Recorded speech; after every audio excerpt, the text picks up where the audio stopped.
Isang mapagpalang umaga na naman po sa inyo mga kaibigan at bagong kaibigan. Kumusta na po kayo?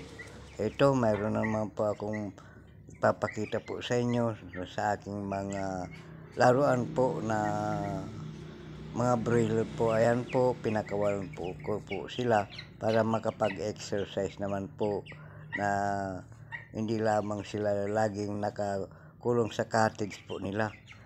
Para maturuan ko rin po silang humanap ng sarili nilang pagkain po. Ayan po sila, mga kaibigan, dahil kung lagi po sila sa sa cottage po nila, ay madali po silang hingalin, po.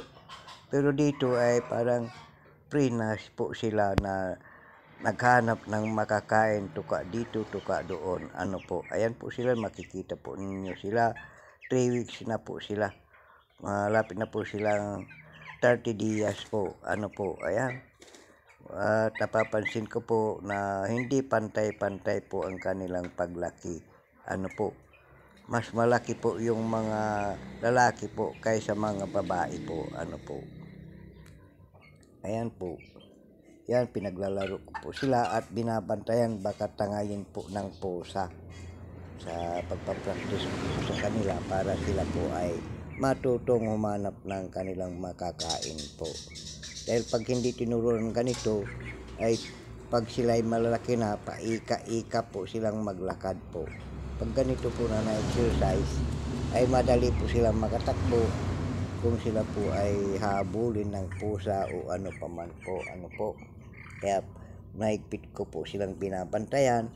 Yung iba po ay nandyan po sa may cottage po, yan po, dahil ayaw po nilang magpahuli, dahil nandun po sila sa gilid, hindi ko po sila maabot, dahil isa-isa ko po silang kinuha para mapunta po dito sa shelter po ng simbahan po.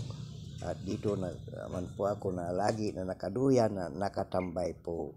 At muli po sa inyo mga kaibigan, nagpapasalamat po ako sa inyo sa pagsuporta po ninyo sa akin sa aking mini vlog, na sana ay nasa mabuti kayong kalagayan po, maging sa inyong pamilya at maging sa inyong trabaho po, na sana ay lagi kayong nasa mabuting kalagayan po.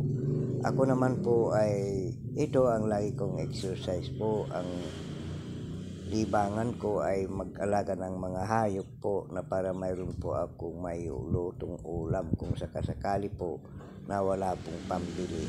Po, ayan po ang aking mga alaga. Maraming salamat po sa inyong suporta po at pagsilip. Po, ganun din po pa nga pala mga kaibigan sa aking silent watch hour. Maski nakamute po ito, andyan po kayo na nagtatamsak. Tamsak lamang po ay sapat na po sa akin. Ayan po, marumi nga lamang po ang sahig ng po sa simento dahil sa ipot po nila. Pero sa sunod ay yayain ko ang aking mga po para maglinis po dito. Pag malapit na po ang Sunday. Po. Ayan po, maraming salamat po sa inyo mga kaibigan, sa inyong pagsuporta po sa akin, sa aking silent live watch hour po. Maski tamsak lamang po ay sapat na po, na malaking tulong na po ito sa akin. Salamat po and God bless po sa bawat isa. Papuri at pasalamat ko po sa inyong lahat po, lalong-lalo na po kay Mami Airy, Mahan Budang po, at maraming salamat po sa iba pa po na sumusuporta po at tumutulong po sa akin na mag-play po ng aking silent watch out po. God bless po sa inyong lahat. Bye-bye. Yan, tinuturuan ko rin po ang isa para matuto siyang maghanap ng pagkain po niya. Ayan, nahiya pa, nag-selfie din po siya, tumitingin-tingin sa camera po. Ayan, maliit pa po yan, ang babae po yan. Maraming salamat po. Bye-bye.